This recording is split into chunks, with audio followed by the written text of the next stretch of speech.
موت سے پہلے انسانی دماغ میں کیا چل رہا ہوتا ہے؟ اہم راز کھل گئے۔ آئیے جانتے ہیں تحقیق میں کیا انکشاف ہوا۔ یہ راز اب تک ایک راز ہی تھا کہ آخر موت سے پہلے انسانی دماغ میں کیا چل رہا ہوتا ہے۔ سائنسدانوں نے دعویٰ کیا ہے کہ وہ یہ راز جاننے کے قریب پہنچ گئے ہیں کہ زندگی کے آخری لمحات میں انسانی دماغ میں کیا چل رہا ہوتا ہے۔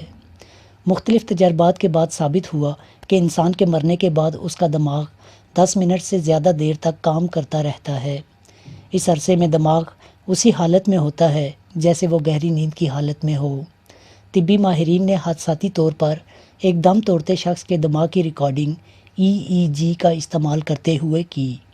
جس شخص کی ریکارڈنگ ہوئی اس کی عمر 87 سال کی تھی اور وہ ہارٹ اٹیک کا شکار ہوا تھا۔ بتایا گیا کہ دماغی لہروں کا جو پیٹرن اس شخص کی موت کے وقت ریکارڈ ہوا وہ خواب دیکھنے، یادیں دہرانے اور مراقبے کے دوران دماغی سرگرمیوں سے ملتا جلتا تھا۔ اس حادثاتی ریکارڈنگ کے بعد سائنسدانوں نے اس معاملے پر ایک تحقیق کی جس کے نتائج طبی جریدے فرنٹیئرز ان ایجنگ نیورو سائنس میں شائع ہوئے۔ امریکہ کی ایک یونیورسٹی کی تحقیق میں بتایا گیا کہ ممکنہ طور پر ہمارا دماغ زندگی کے آخری لمحات ہی نہیں بلکہ موت کے بعد بھی متحرک ہو سکتا ہے۔ اسی طرح جب دماغی لہروں کو دم توڑتے دماغ سے ریکارڈ کیا گیا تو اس سے یہ اندیا ملتا ہے کہ آخری لمحات میں لوگ اپنی زندگی کو آنکھوں کے سامنے گزرتے دیکھتے ہیں۔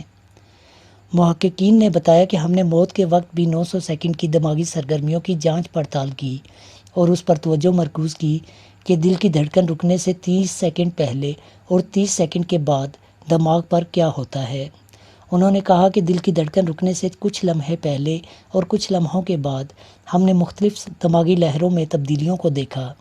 اس طرح کی لہریں یادوں کو دہرانے کے عمل کا حصہ ہوتی ہیں جس سے اندیا ملتا ہے کہ آخری لمحات میں دماغ زندگی کے اہم واقعات کو کسی فاسٹ فارورڈ فوٹیج کی طرح پلے کرتا ہے۔ ان کا کہنا تھا کہ یہ دریافت زندگی کے اختتام کے بارے میں ہماری سمجھ کو چیلنج کرتی ہے۔